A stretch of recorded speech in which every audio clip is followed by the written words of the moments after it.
Buenas tardes para todos, muchas gracias por acompañarnos en esto. Para agilizar las cosas nos presentamos desde esta mesa. Quien les habla es Efraín Rincón o Efrito en Shots de Ciencia. Y yo, Esteban Pardo o Pardito de Shots de Ciencia. Y nos acompañan. Hola a todos, ¿cómo están? Nosotros somos el Panóptico. Por acá yo soy Laura. Yo soy Sebastián. Y yo soy Diego, mucho gusto. Y gracias por venir, ¿no? Gracias a todos por acompañarnos. Sí, porque esto no sería lo mismo sin ustedes. Entonces quédense con el diseño, la ciencia, la arquitectura y la emoción. ¿Sí? ¿Bien? Porque el arte. Ok, porque esto es... El Panóptico. Acá Esteban Pardo, Pardito. Y aquí Efraín Rincón, Frito. Tuvimos la dicha de compartir micrófono con un podcast de diseño, arte y arquitectura hace unos días en el Salón del Ocio y la Fantasía Sofa. Sí, abrimos una tanda de encuentros, una nota entre distintos parches podcasteros como Presunto Podcast, Estúpido Nerd, 13%, Cosas de Internet, Actualidad Panamericana, Random Access History, El Panóptico y nosotros. Y estuvo una chimba. Por eso los invitamos a que sigan a esta gente y escuchen la escena podcastera de este país que está creciendo. Esto es El Panóptico. Pero creo que antes, ¿qué le alude a usted panóptico? Que para mí es como un Sí, pan para con, ustedes, ¿qué es un Panóptico? como un pan con gafas o... Un pan con lupa, Sí. con telescopio. Oiga, Pardito, se nota que lo preparó, ¿no? Completamente, pero es que era necesario. Si no, pues no hubiera sido lo mismo, ¿no? Bueno, pues sí, creo que todos lo hemos pensado alguna vez. Pero más bien dejemos que hablen los arquitectos. El panóptico es un concepto arquitectónico que se utilizaba normalmente como en las cárceles para que los guardias tuvieran como la perspectiva de todos los presos y pudieran así como observar todas las celdas y digamos que todo el mundo estuviera bajo vigilancia. Entonces, pues más allá de eso, más allá de un concepto arquitectónico, el panóptico tiene como un trasfondo psicológico. Entonces ahí vamos dándonos cuenta de que realmente sí tenemos un poco que ver lo que es la ciencia y el arte. Ahí es donde entra la mamá en el concepto psicológico. Sí. Ok. Sí, no, ahí ya deja de ser como simplemente un edificio y pasa a ser como alguien que tiene como el poder y el dominio sobre todos. Entonces, a nivel psicológico, más que todo es como un panóptico, es como alguien que ejerce como sobre las otras personas la presión de que todo el tiempo los está vigilando, pero la gente no sabe cuándo los están viendo y cuándo no. Como la CIA. Exacto, Como Facebook. como Google. Sí, así. Ok, entonces ahí entra todo el rollo, porque al final nosotros como que sentimos cierto, nos automatizamos ese poder y ese control que técnicamente está sobre nosotros y empezamos a comportarnos de cierta manera. ¿A dónde es donde entra este man Foucault? Sí. Con su vaino de Ajá. vigilar y, exactamente, y castigar. Sí, exacto. Entonces, bajo ese concepto, casi que todos vivimos debajo del concepto de panóptico porque realmente todo el tiempo estamos siendo vigilados, ¿no? Haría falta un poco más explorar un poco más el concepto porque la gente normalmente no tiende a saber qué es, piensa que es un pan con gafas. Pero sí es cierto que al final como que entre todos nosotros desarrollamos como un ser panopticológico, mentiras, porque al final yo técnicamente regulo lo que usted está haciendo y si me parece mal, pues le digo y como que tampoco dejo que alguien se salga, digamos, de ese rango de control. O sea, Cada como- uno se siente bajo un panóptico como implícito. Y que somos un panóptico a la vez, ¿no creen algo así o no? Pues de alguna manera sí, también porque, digamos, nuestro concepto llegó también porque es tomar diferentes perspectivas.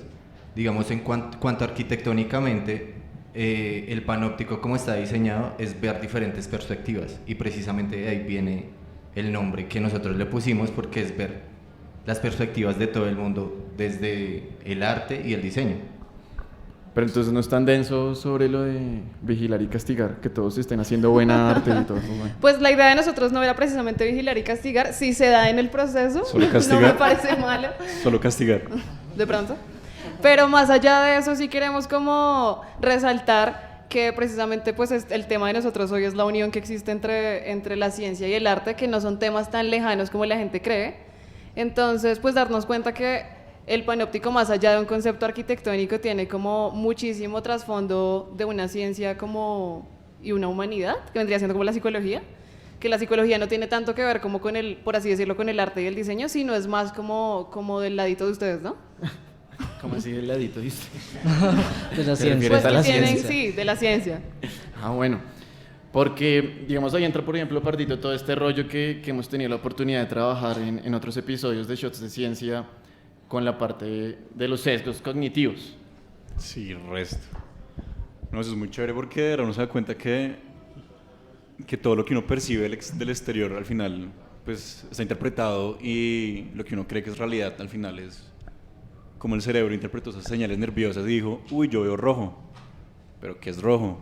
Cuando de repente si lo vemos con una cámara puede ser otro color o si lo vemos con un fotomultiplicador es otra cosa y es como, uy, ahí ya uno se da cuenta que los sentidos pues es una forma de entender el mundo, pero varía mucho y está completamente sujeta a nuestra interpretación, que eso es muy chévere. Y es que básicamente eso es, artísticamente podríamos decirlo que eso es la teoría del color y la psicología del color, que pues básicamente en arte, creo que todas las artes utilizan la psicología del color para transmitir emociones, sentimientos y demás. Es muy diferente si usted entra a un espacio totalmente naranja, si entra a uno totalmente azul, porque la sensación va a ser totalmente distinta y es ahí donde, entonces si vendríamos hablando de la psicología, si aplica para el arte, entonces ahí es donde empiezan a haber ensambles entre la ciencia y las artes. ¿Y ustedes qué les sugiere el blanco de los hospitales? Pues personalmente a mí me encanta el blanco, o sea, no lo asocio tanto Se con... te nota resto. Bueno, ahí pesar sí de que toca no decir a la parece, gente me que ese gusta, comentario suyo fue porque Laura estaba con una chaqueta de cuero bien metalera, llenísima de blanco. Es verdad. Pero sobre todo el rollo de los colores y la psicología, pues realmente no hay nada muy comprobado. De hecho, todo sigue en construcción. Sí, podemos decir que quizás sí hay una relación en cómo percibimos los colores y nuestro comportamiento. Sin embargo, el estudio de esto todavía es muy joven y apenas son hipótesis. Puede que algunas cosillas y algunas vainas que digamos aquí partan más de estos supuestos antes que de una teoría establecida. Pero pues no sé, lo que pasa es que el blanco también me parece que es un color como fajardista, por así decirlo, está en el medio, ¿sí? Y tiende a ser como que tiende normalmente a funcionar, ¿sí? Entonces pienso que es como la vieja confiable usar el blanco, pero siempre está la opción como de acercarse a otros colores y como que arriesgarse precisamente para lograr como ese tipo de experiencias que se logran en las personas a través del color. Y de hecho a mí me parece que el blanco, a veces dicen que no es un color como tal, porque el blanco básicamente es el reflejo de luz, de color, perdón. Entonces es como dice Laura, fajardista, y además uno no sabe No dónde queremos está. ofender posturas políticas, ¿no? Es para hacer la referencia de que está en el medio. Entonces no se sabe, sí, porque es un limbo ahí raro en que sí es un color o no es un color. Oiga, pero ¿usted qué dice? ¿Que sí es un ¿Qué color o dice que la no? ciencia? Pues más bien me preguntaría, ¿qué es un color? ¿O qué hace que uno vea distintos colores? Uno llama color a aquella radiación de luz de determinada longitud de onda del conocido espectro visible, o sea, lo que nosotros podemos ver. El color que vemos de las cosas es la radiación de luz que éstas reflejan. Por ejemplo, el verde de las plantas es porque ellas absorben todos los demás colores o longitudes de onda y solo reflejan el que corresponde al verde. Por otro lado, el tema del blanco pues son todos los colores, la suma de todas las longitudes de onda. Teniendo esto en cuenta, el blanco no sería propiamente un color. En cambio, el negro, ese sí que no es un color. Y es porque es la ausencia de luz. Nada se refleja, Como esperanza. todo se absorbe. Pero bueno, volviendo al tema de la ciencia con el arte, pues sí es bastante como importante que la gente empiece a entender que pues como que el arte no es una cosa que está completamente alejada del tema científico, porque a la final siempre el científico pienso yo que va a necesitar del artista y el artista del científico, porque a la final el arte y la ciencia tienen como un concepto inicial que es el arte por así decirlo, de crear cosas. Siempre como que la creación es como el concepto principal de ambos.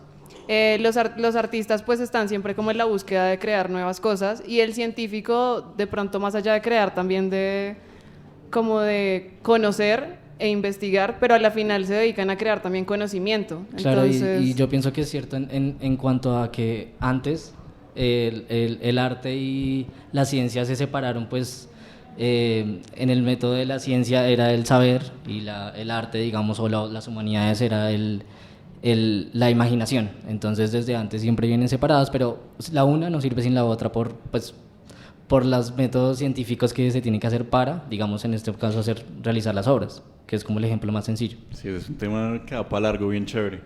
Pero ahora que hablamos del color, a mí el color me hace pensar mucho como en grafitis, como en la ciudad, como todo lo que una ciudad uno la ve también con muchas formas de colores. Pensemos un poco como la ciudad, que tiene la ciudad y la ciencia, que tiene...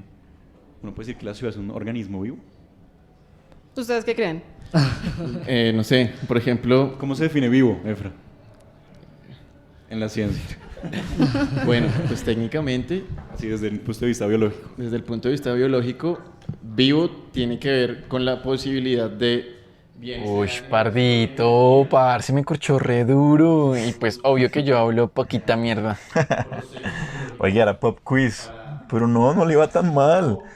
Y bueno, verdaderamente, pues no hay una definición así que sea la panacea, pues.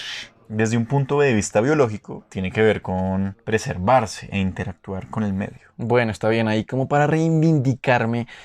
Un organismo vivo, de hecho, cumple ciertas características. Por ejemplo, la organización desde niveles atómicos hasta celulares. La presencia de metabolismos y esas reacciones químicas que nos dan energía. O la homeostasis, como la forma en que nos regulamos internamente y también respecto a nuestro entorno. El crecimiento, ya sea un cambio de tamaño O crecer en número, pues la posibilidad de reproducirse, bien sea de forma sexual o sexual. la capacidad de respuesta a estímulos, como cuando alguien nos sopla el oído así.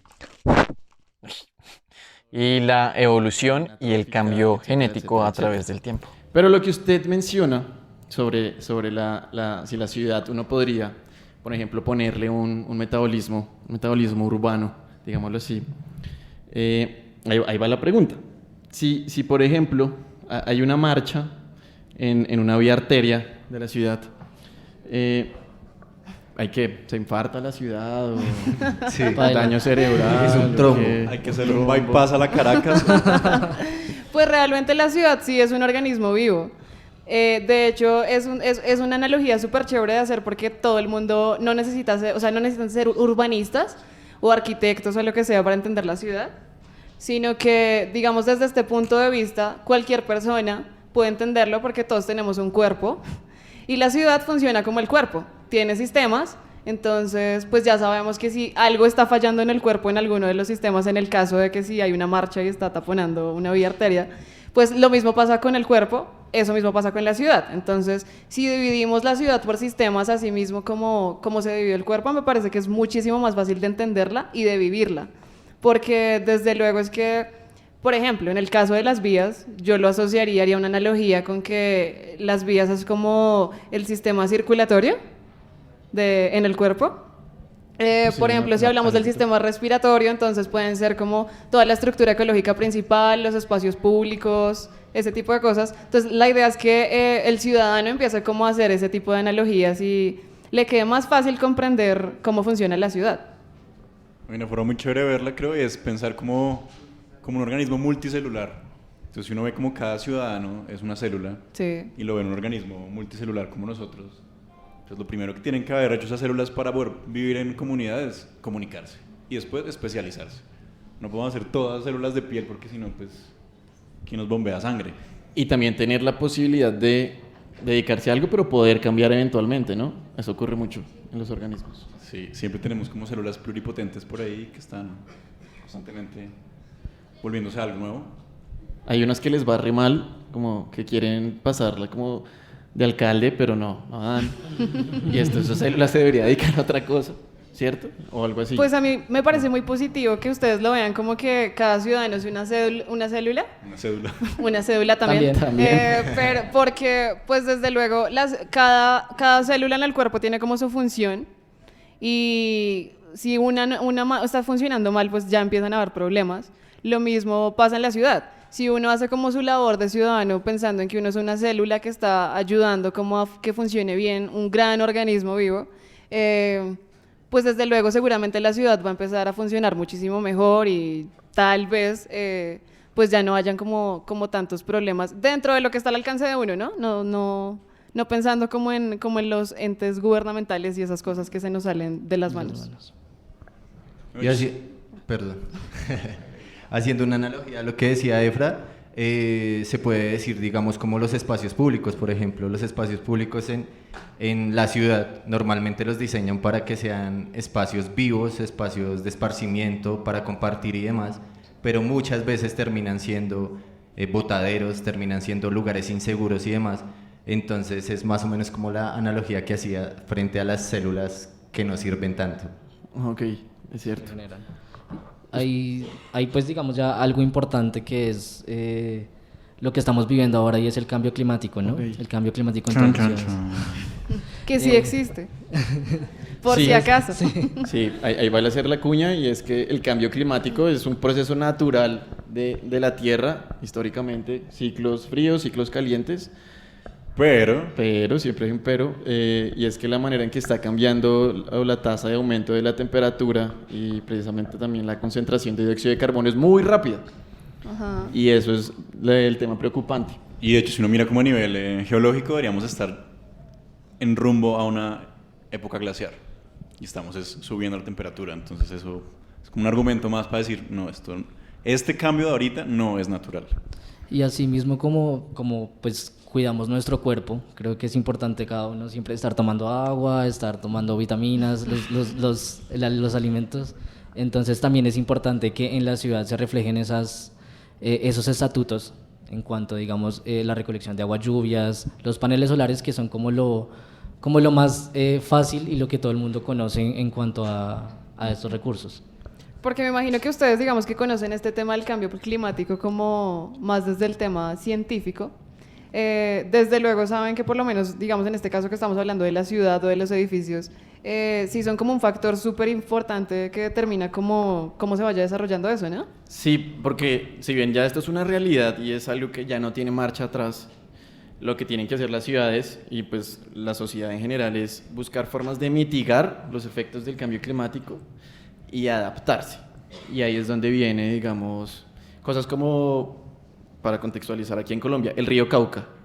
El oriente de Cali, históricamente, siempre habían sido siembras de caña de azúcar, se volvieron terrenos baldíos, se empezaron a vender, a expropiar, y le fueron quitando terreno a donde el río llegaba, alcanzaba a llegar. Y ahí fue que hicieron el dique para evitar esas inundaciones y controlar las inundaciones de estos cultivos. Pero el rollo fue que la ciudad se empezó a poblar de tal manera que cogió todo el oriente de Cali, que es lo que ahora conocemos como el distrito de Agua Blanca, y se puso un jarillón, y ahorita hay una problemática socioambiental porque, claro, se necesita sacar a la gente que ya está viviendo sobre el jarillón para evitar una tragedia, pero pues la gente que ya lleva ahí incluso 30 años viviendo, entonces empieza a mezclar como lo social con lo ambiental, con la adaptación al cambio climático, los costos de una ciudad, y yo creo que ahí viene como una reflexión de repensar la ciudad a futuro, ¿no? Aquí siempre tendemos a ser como un poco cortoplacistas, Sí, es verdad. ¿qué va a pasar mañana? ¿Cómo serían, digamos, estos ciudades Del mañana. Ciudades del mañana. Del mañana, hoy. Pues es que realmente, ahí sí, como dicen, toca construir sobre lo construido. Y pues, por ejemplo, Bogotá está muy mal planeada. Y la planeación ¿En serio? es de las cosas más importantes pues, para cualquier ciudad emergente. Entonces, hay muchas teorías, digamos, arquitectónicas, como por ejemplo los microcentros, que es como crear ciudades pequeñas entre las mismas ciudades y digamos, integrar todos los usos que necesiten las personas para poder habitar en ese microcentro sin necesidad de estarse desplazando tanto, porque pasa lo que pasa acá, que una señora que vive en Soacha y trabaja en la 183 se tiene que aguantar el tráfico de 2 horas y todo lo que conlleva el tráfico, y Laura nos puede decir eso. Yo sufro bastante perfectamente. con el tráfico de Bogotá. Bueno, pues a mí, más allá de como que se tenga que planear toda la ciudad, me parece que puede ser que retomemos el tema de que cada uno de nosotros puede hacer algo al respecto y empiece a hacer algo al respecto, porque también muchas veces pasa que en la ciudad o en nuestras vidas no hay cambios porque uno le está echando la culpa a otro, ¿no? Como, no, es que el alcalde, que sí, pero pues, no, es que el gobierno, es que lo que sea, ¿sí? Entonces, no nos damos cuenta que realmente como que desde como desde nuestro vivir diario podemos empezar a hacer cosas para que funcione. Entonces, además de que obviamente sí toca planear las ciudades muchísimo mejor, toca repensar todo lo que es como las nuevas construcciones, los nuevos espacios públicos, todo esto. También es como que la gente se empiece como a informar un poco en que existen métodos para que desde sus hogares puedan pues mitigar un poco este tema del cambio climático, sobre todo que es tan preocupante hoy en día. Yo creo que todo esto va al punto de energía. Creo que la energía es como la base de este asunto y aplica a todo. Al diseño, al arte, a la arquitectura, a la ciencia. Cómo buscar ser más eficientes, que es en últimas lo que lleva haciendo la naturaleza los últimos 3.800 millones de años. Es prueba y error. Oiga, esta vaina no resultó, se extingue. Y así. Sí. Es una buena forma de hacerlo, de hecho, es ver a la naturaleza. Imitemos a la naturaleza que ya lleva un buen rato probando cosas, experimentando. Sí, de hecho, de todas las especies que han podido estar aquí, han pisado la faz del planeta Tierra, actualmente, comparado con esa cantidad, solo el 1% vivimos este presente. Y eso quiere decir que, como dice Esteban, es como un control de calidad tan riguroso que sí valdría la pena ver qué están haciendo allá todas estas especies para ver que es algo que empezamos a asumir e incluso copiar, adaptar a la luz de poder como coger una ciudad y volverla resiliente. Esa es una buena palabra para una ciudad, que sea resiliente al cambio climático. Digamos, edificios inspirados en la naturaleza. ¿Alguien de aquí sabe algún ejemplo, un edificio inspirado en la naturaleza, de arquitectura inspirada en Gaudí? Sí, Gaudí. Sí. Porque entonces pasar de la ciudad, ahora esto que menciona Esteban, a un edificio, por ejemplo, para detallarlo un poquito más. ¿De dónde surgiría, digamos, esa necesidad de, por ejemplo, vivir en una ciudad como Barranquilla, donde ya construyen un edificio con un aire acondicionado por defecto en cada habitáculo? ¿Qué otras maneras podrían existir para no depender de un aire acondicionado y de pronto hacer un edificio que pueda regular su temperatura de una forma más natural, por llamarlo así?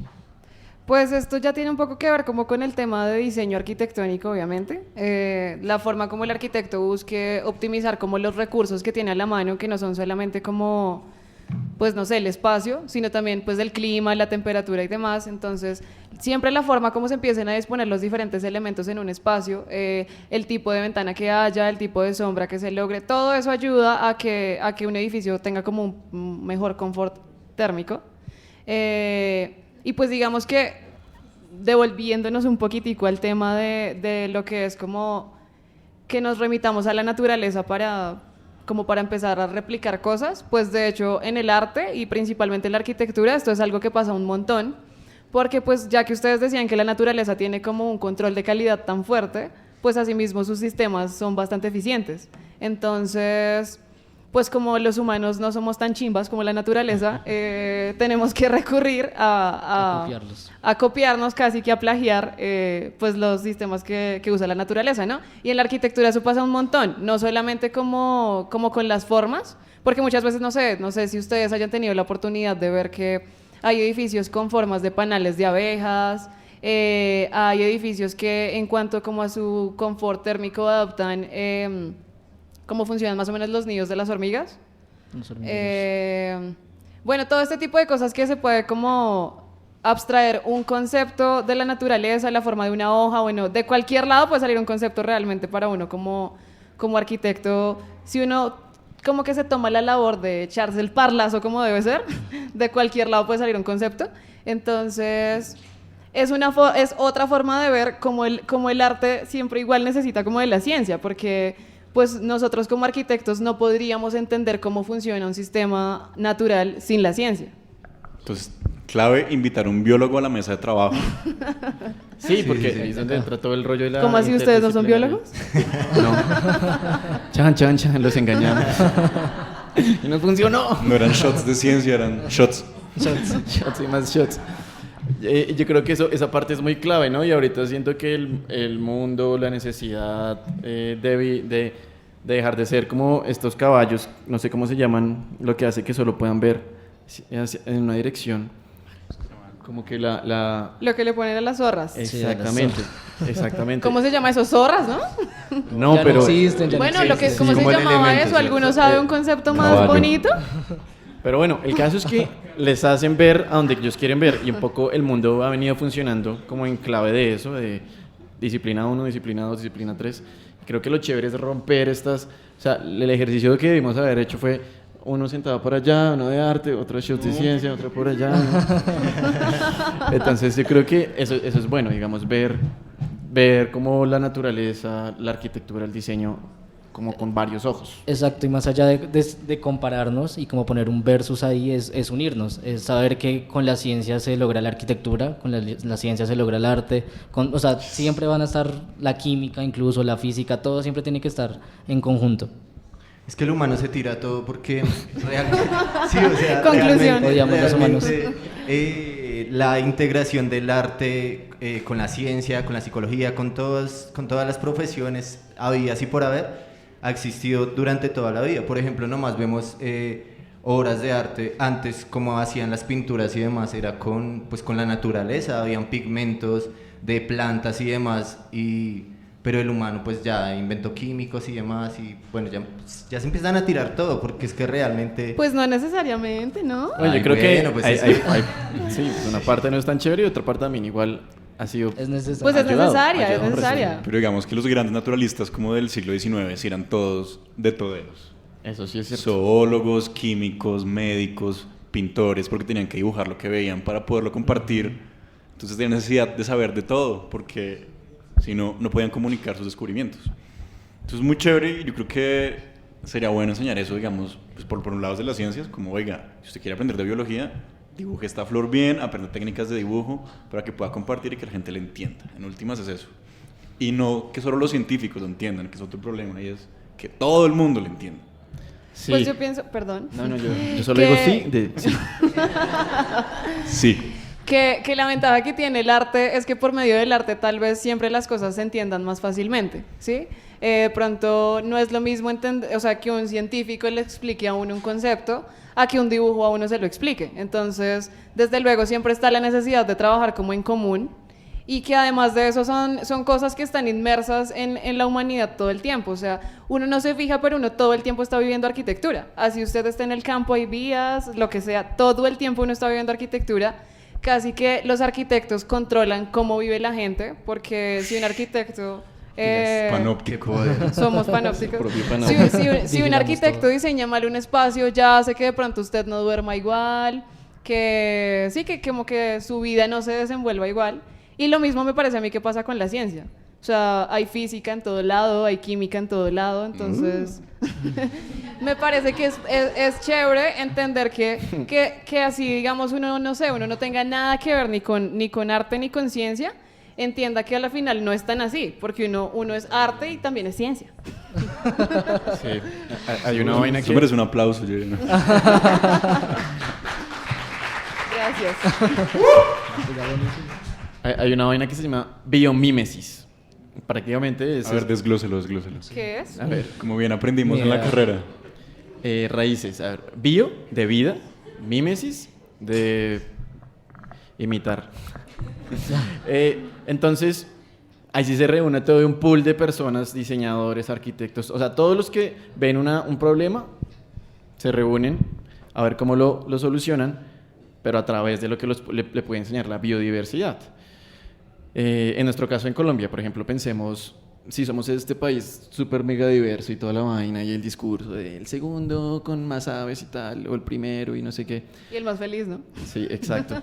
Porque nos cuesta, digamos, darnos cuenta de esas cosas. ¿Cómo podríamos transgredir, como decir, oiga, darle ese valor a la biodiversidad para resolver problemas de ciudad, de sociedad, de política?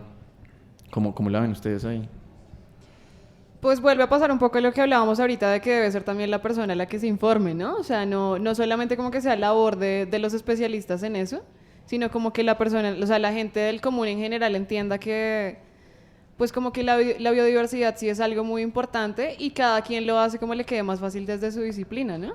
Que más o menos es lo que les contaba ahorita que hacemos nosotros de replicar como diferentes sistemas, bien sea como no solamente en la parte de diseño, sino también para diseñar estructuras. Hace un ejemplo, si quieren ver... Mitigar todos los Sí, residuos, pues también. en este caso de la arquitectura, que es bastante, creo que es como de las más contaminantes, pero pues igual también si no existiera o si no lo hiciéramos, pues tampoco podríamos estar viviendo en este momento, entonces... Y es que ahí es donde yo voy, que de verdad los seres humanos, mejor dicho, porque realmente debería haber siempre un trabajo interdisciplinar, que todos pudiéramos, independientemente de la carrera que estudiamos, pudiéramos trabajar juntos y pudiéramos llegar a un común acuerdo sin necesidad de pelear. Por ejemplo, nosotros tres somos arquitectos, no sé si ya lo habíamos dicho, No. y tenemos el estigma de que los arquitectos son muy engreídos y demás. Y puede que un poco, pero realmente es que sí tiene que haber un valor como primero que todo como persona, ¿sí? Como el respeto a la persona y poder trabajar todos independientemente de lo que decía de la carrera que estudiamos para llegar a un común, porque por eso es que hay ciudades mal planeadas como Bogotá, por ejemplo. Y hay muchos ejemplos, pero pues estamos acá. Y eso es gracias a eso, a que no se trabaja por un bien común, sino se trabajan bienes individuales. Exacto, digamos como hablábamos de las hormigas, ellas trabajan pues en comunidad, siempre pensando en una comunidad, digamos cuando se inundan los hormigueros y todo eso, como que todos salen a como a hacer su balsita entre todos, entonces e incluso desde nuestra profesión y desde los profesionales pues también tratar de inculcar, no sé, de ayudar a las otras personas que de pronto a veces no tienen como esas oportunidades de entender todo lo que es la biodiversidad, todo lo que es la ciencia, la arquitectura, el arte. Sí, la invitación desde este podcast es que sean como hormigas. Sí, porque Seamos las hormigas. hormigas son organizadas, las Autómatas. hormigas, sí, además de eso, además de que todos sabemos de que son buenas trabajadoras, pues ellas no son arquitectas, no tienen planos, no tienen nada, pero todo les funciona súper bien. Evidentemente están muy lejos de ser seres humanos. Entonces, lo ideal sí es que, pues como personas y como sociedad, empecemos como un poco como a replicar lo que decíamos, este tipo de conceptos que encontramos en la naturaleza. Se me ocurre a mí. No, está bien. De hecho, hay como mucha inspiración en todo el rollo de las hormigas, ya como para darle paso al siguiente tema, y es como hasta algoritmos matemáticos inspirados en la manera en que una hormiga va y busca alimento para no perder, como para ser más eficiente y todo ese rollo. Pues las hormigas en verdad son un gran ejemplo. Hay otra cosa que me gusta mucho y es esa relación ciencia-arte, y es estar leyendo como de unos artistas que trabajan en la NASA y que les ponen a visualizar un poco lo que toma la NASA con unos telescopios que no son de luz normal, de infrarrojos. Es como uno como visualiza una tabla de Excel, es como, no, pues yo veo números, de pronto un científico dice, ¡wash! Esto es un planeta. Pero se lo pasa a un artista y es como una tabla gigante llena de números. No, Y de ahí hecho es para el muy artista un Excel ya es un terror, ¿no? Es muy chévere ver cómo esta persona, digamos, entre todo ese equipo de trabajo, logra al final recrear un poco la imagen del científico, inspirarse en los datos, tener como ese rigor detrás y crear al final pues una obra de arte que también tiene sus libertades artísticas. Y es muy chévere ver esas representaciones, digamos, la Vía Láctea. Todas las imágenes que uno ha visto de la Vía Láctea son representaciones artísticas, pues si se ve completa, porque no hemos podido tomarla desde arriba, no hemos podido alejarnos tanto. Entonces cada vez que busquen Vía Láctea y se vea la galaxia completa, eso es una representación gráfica de alguien que le dijeron un resto de datos y de información y él dijo, ok, yo creo que la voy a hacer así, con estos colores. Igual, ¿quién le va a decir que no es así, no? Nadie sabe. No, pues yo creo que si hay mucho como, no, ese azul sí no lo hemos visto todavía con los telescopios, bájale un poquito de tono, pero sí, igual hay muchas partes, muchas cosas que es... Sí, y ese Puras es un libertades. ejemplo bastante fuerte de lo que es la necesidad de cómo debe vincularse el arte con la ciencia, de que sí se necesitan sí o sí el uno al otro. Porque es que igual eso lo vemos como en todas las artes, digamos nosotros que procuramos hablar de todas las artes, no solamente de arquitectura en los temas que tocamos, a nivel de materiales, de técnicas, de desarrollo de algún arte, siempre se está necesitando, pues, como de la ciencia.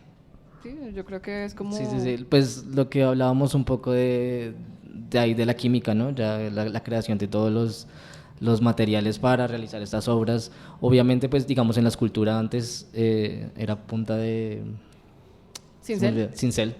Y pues obviamente era un poco algo más manual, pero pues obviamente al pasar pues los años se ha transcurrido incluso la tecnología. Sí, ahora pues la fotografía es diferente, la pintura es diferente, obras de gran tamaño y pues con gran escala. Y que otra cosa también es que la ciencia ha permitido que haya como el nacimiento de nuevas artes, ¿no? Sí, Entonces, como los las artes 3D. visuales, sí, ¿Sí la han impresión visto eso? 3D, las artes, los medios audiovisuales, todo esto no habría sido posible sin ustedes. Se subió el ego. Bueno, pues chévere, todo bien ahí. No, gracias a ustedes. Gracias a ustedes. No, gracias, a ustedes buenísimo. yo quería ya que estamos tocando esta parte de lo bonito del arte, pues imaginemos, ya que pasamos de la ciudad y luego el edificio o a esta gran construcción, pasemos un poco y a la habitación, donde necesitamos como este confort, porque el arte en últimas puede que... Bueno, iba a decir lo de la pared blanca, pero a ti te gusta un montón. Pero yo veo una pared blanca y digo, ay, que le falta un cuadrito bien bonito, todo este rollo. Digamos, como también la ciencia, pensando en ese cuadro que se deteriora, que sigue sufriendo como procesos de descomposición, por ejemplo. La ciencia también entra a jugar un rol para ayudarle, pues como para salvar ese patrimonio artístico que se ha configurado a través de muchísimas obras, ¿no? ¿Cómo la ven ahí? Pues digamos, ahí es donde otra vez vemos el empalme que tiene las ciencias y las artes. Por ejemplo, en Rusia hay una escuela muy famosa de arte y allá hacen como una materia que es restauración de obras. Ya Y- todos nos dimos cuenta que Diego no sabe cuál es el nombre de la escuela, ¿cierto? Es que no me acuerdo, perdón. En esta universidad hay esa materia y hacen restauración de obras y para esas obras obviamente existen procesos químicos y demás que obviamente tienen que haber científicos al tanto de eso y viendo cómo van a hacer la restauración. Y asimismo incluso en los edificios, pienso yo. Pues, volviendo un poco al tema de la pared blanca, yo como Vanguardista. defensora de las paredes blancas, la verdad, pienso que, pues, por lo menos solo para tocar esto, la pared blanca siempre invita, lo que tú decías, dices que sería chévere que tuviera como un cuadro, como sí. Entonces, la pared blanca tal vez puede que invite como a la creatividad, es como un lienzo en blanco que le entrega uno a su cliente como arquitecto. Y que la idea pues es que también la persona lo modifique como a su gusto, ¿no? Porque no es lo mismo trabajar en blanco que trabajar en azul, que trabajar en otros tonos, ¿no les parece? Sí, sí, es cierto. Pero ¿será que si un hospital estuviera de colores, de pronto la tasa como de remisión sería más alta? Sí, o que la gente sale más rápido porque se siente mejor pensando en la teoría de los colores y cómo se sienten. De pronto el blanco fomenta la enfermedad o el estado de enfermedad. Puede ser. McDonald's, entiendo que el amarillo y el rojo es como para incentivar a la rapidez, a las papas a la francesa, mayonesa, Salsa de pum, pero tomate. como hace esa vaina rapidísimo, porque necesitamos que entre más gente, así que en cambio otros colores tipo un café ya son más vino tinto, oscuritos, para parchar un poquito más. Como acá. Para parchar, quiere decir para también estar, compartir. Bueno, sí, entienden por qué hice esa aclaración.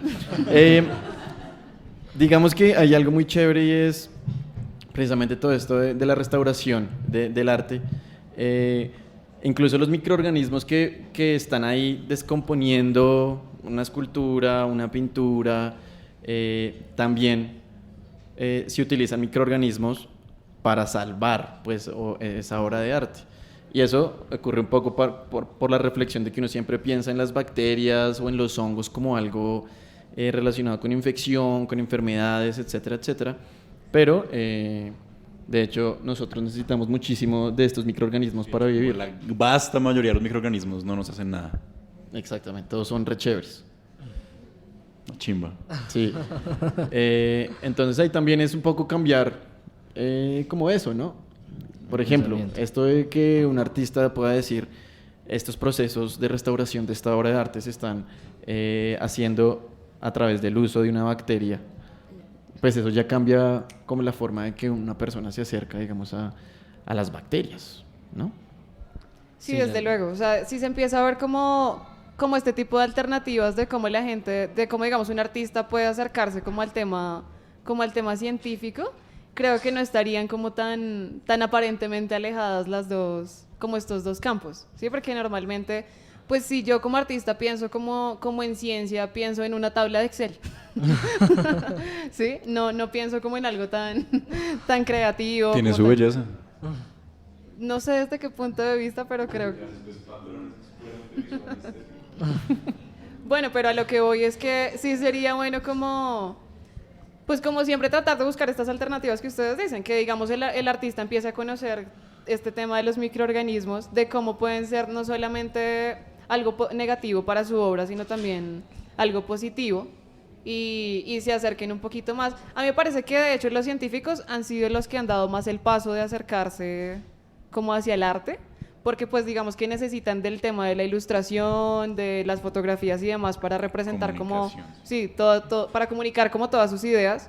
Entonces, tal vez a los artistas sí nos hace falta un poco más como acercarnos al campo de la ciencia. Nos falta un poquito más de empalparnos de ese conocimiento. Digamos, lo que hablaba sobre los materiales es súper importante, los materiales de construcción, saber cómo envejecen, saber de pronto incluso qué componentes, de qué se componen. Entonces, sí, a veces uno no conoce mucho como estas partes de la ciencia, entonces sí es muy importante. Lo que pasa es que yo también pienso que está implícito el hecho de que la ciencia está en el arte y el arte en la ciencia, pero a veces por el ego que antes hablaba no nos damos cuenta de eso, de que realmente, no sé, si vamos a construir ya en ese material y ese material lo hizo un científico, todo está implícito, pero simplemente no nos queremos dar cuenta de que está ahí y de que existe y de que las relaciones personales existen y son muy importantes. Bueno, creo que después de todos estos ejemplos que les hemos dado de qué tan cerca están el arte y la ciencia, pues ya todos tenemos un poco más claro que no son como cosas tan diferentes, o espero que hayamos logrado nuestro cometido. Por ahí, ¿no? Y pues nosotros en nuestro podcast tenemos al final en el panóptico tenemos una sección que se llama recomendaciones, en la cual Diego siempre canta. Esperamos que esta vez no nos decepcione. Ahorita yo la voy a contar porque ya me habían dicho yo le hago el beat. Pero lo que nosotros hacemos es que, por lo menos en mi caso, yo les recomiendo como un evento, un lugar al que pueden asistir que esté relacionado con el tema del que estuvimos hablando. Diego les recomienda como una aplicación o de pronto una obra literaria, y Sebastián casi siempre recomienda películas francesas. Él mantiene como una fijación con eso. Ese man no sale de las películas francesas nunca. Y quiero saber si ustedes nos van a recomendar algo hoy. Sí, obvio. El episodio número 4. Un shot. Un podcast. Bueno, un podcast. Empiezo. Yo no tengo un podcast, pero tengo un canal que pensé toda esta conversación, solo pensaba en ese canal que se llama 3 Blue, 1 Brown, como 3 azul, 1 café. Y de hecho tiene que ver con el ojo del creador, que el ojo es realmente 3 partes azules, 1 parte café. Y el tipo es un matemático programador que diseñó un programa para visualizar conceptos matemáticos muy chévere. Entonces sus videos son visualmente maravillosos y tiene una voz muy atractiva, no sé cómo. En dulce.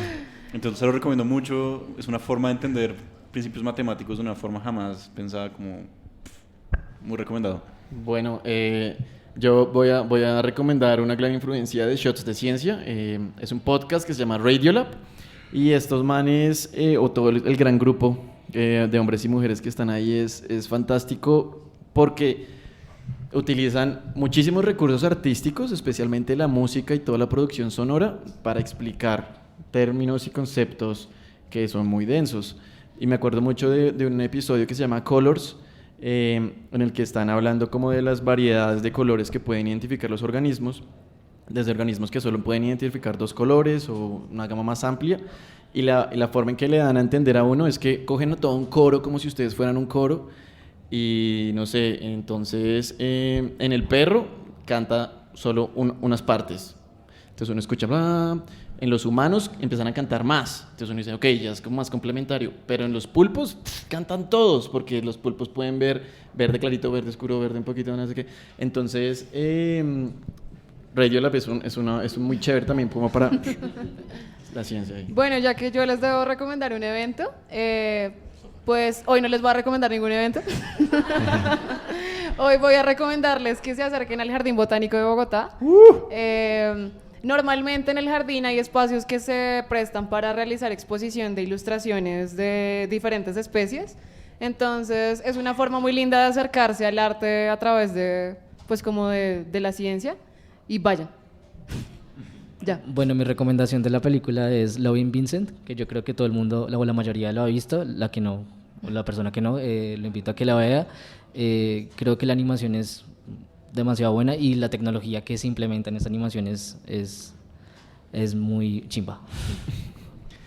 Mi recomendado de hoy es un libro. Voy a hacer un poquito, bueno, no muy cliché, y les voy a recomendar El Código Da Vinci de Dan Brown. Ese libro de verdad tiene una relación entre ciencia y arte bien grande y es bien interesante desde mi perspectiva. Entonces, si quieren leerlo, ahí está. Bueno, algo que más tiene en común la ciencia del arte, ¿saben qué es? El juego. Es verdad. Oiga, pero como que les gusta jugar, ¿no? Efra, ¿qué sería de la vida sin el juego? Sí, estoy muy de acuerdo. Bueno, pues Sí. con el panóptico quisimos y quedamos en que ellos nos proponían unas palabritas muy del argot artístico, diseño, califragilístico, sensorial, pues para que nosotros la definiéramos. Y nosotros, los ñoños, pero muy cool y buena onda, les propusimos unas palabras así bien científicas, a ver ellos cómo las definían. Lo interesante aquí es que cada podcast lo tenía que hacer desde su especialidad, desde su rama, por decirlo así. Bueno, pues ¿quieren saber qué pasó? Párenle oído. De una. Bueno, ¿estas son las suyas? Sí. Solo no son los nuestros. No, estos son los de Ah, sí. ustedes. Ah. Uy, ¿cómo así? ¿Cuál cogió? Bueno, la palabra es... La palabra es pilotes. Uy, re fácil. Vea, ella dijo que fácil, ¿sí ve? Bueno, ¿qué? Un cadáver exquisito. Bueno. Pilotes, dícese de la estructura celular en forma de pelo. Que sostiene la característica funcional del metabolismo. Correcto. Por 100 millones. Bueno, en este no estuvieron tan alejados porque los pilotes es un sistema que funciona para sostener estructuras básicamente. Entonces los vimos bien. No vamos a extendernos mucho con la definición. Si quieren saber, pues busquen porque no tenemos mucho tiempo. Como diría Fajardo, ¿no? Vamos nosotros. ¿no? Bueno, ustedes. Esta la va a definir Seba, ¿sí? Ya la cogió, ya Pues le tocó. nosotros vamos a decir lo primero que se nos ocurra más bien. Sí, sí, sí. Como artistas. así. La palabra es... Homeostasis. Marica, ¿qué? Efra, mucho pasado. Una enfermedad de los huesos. Homeostasis. No, sé, marica. Piensen en griego. No, Marica, ni no, qué decirte. No. No, yo lo veo más tal vez como algo que pasa con las células. Desarrolla.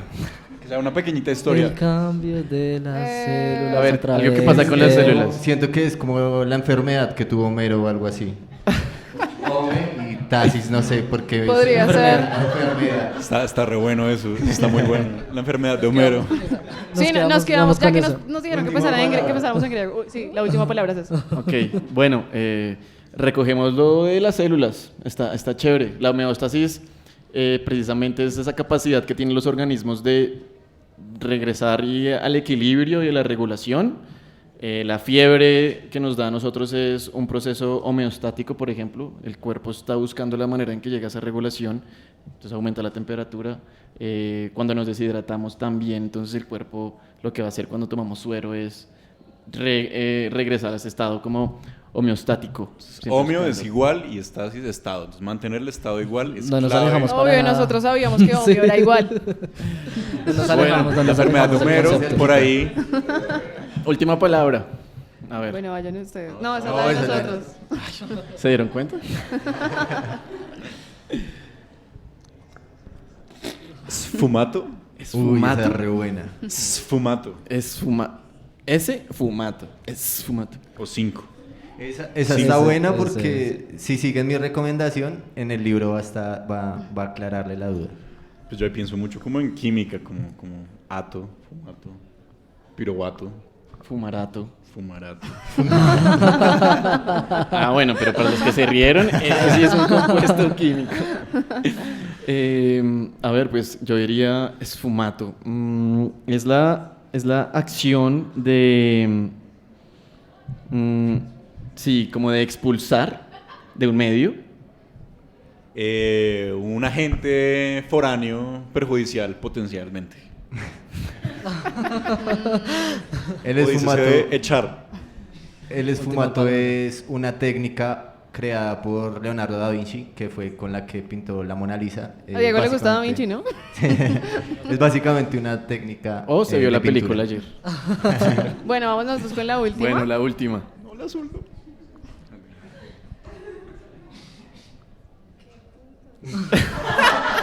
La palabra es ¿qué putas? La palabra es hipertimesia. Hipertimesia. Hipertimesia. Bello. Es una palabra muy bonita. Buenísimo. Bueno, háganle ustedes. Pues hiper es como de mucho, De ¿no? mucho. Sí. ¿No? Pues Sí, cara como de porque- que no. sí. Hiper acertado. Pues yo no sé. Sí, a mí me suena como de algo que tal vez sea como muy grande. Hipertimesia. Eh, Hipertimesia muy puede ser, concurrido. no sé, como un tumor. No. Un tumor muy grande. un tumor muy grande, sí, puede ser un tumor muy grande. Hipertimesia. Un tumor muy grande. ¿Un tumor Sí. muy grande? Pero en la timesia, como en donde será la timesia. En la timesia. Como, En la como acá, timesia. como acá atrás. Como... En la timesia. Por ahí, por ahí. Por acá, como por acá. Una timesis muy grande. Es cierto. Es cierto. Hipertimesia es cuando una persona tiene como una memoria autobiográfica casi que perfecta y recuerda absolutamente todo lo que le ha pasado en su vida desde el momento en que lo desarrolla. Uy, qué Hay un vaina tener ejemplo, eso. no me acuerdo el nombre, de una mujer en Estados Unidos que se acuerda como desde los 6 años de todo, de cada programa que pasó en la televisión, a cada hora, de todo lo que le ha pasado, de todos sus No me romances pasa. fallidos, siente el dolor tal cual porque uno no se da cuenta lo importante que es olvidar. No me Y ese pasa, no ejemplo la es tengo. una maravilla. Que nos Buenísimo muestra para el cómo- ¿Se imaginan una relación con alguien que tenga esa vaina? O sea, imagínense Perdido. sentir todos los dolores tal cual como se hubieran ocurrido ayer. Es como... Sí. Hay un cuento, ya que estamos juntando el arte y la ciencia para que se lo lean, y con eso cerramos, es que Jorge Luis Borges escribió un cuento que se llama Funes, el memorioso. Este man tenía hipertimesia, se acordaba de todo, y al final el acordarse de todo era su castigo eterno. Eso es la ciencia, el arte, la arquitectura, el diseño, y eso solo lo van a encontrar en... El panchótico. No, hagámoslo de verdad bien. 1, 2, 3. El panchótico. Muchas gracias. Muchas gracias. Muchas gracias.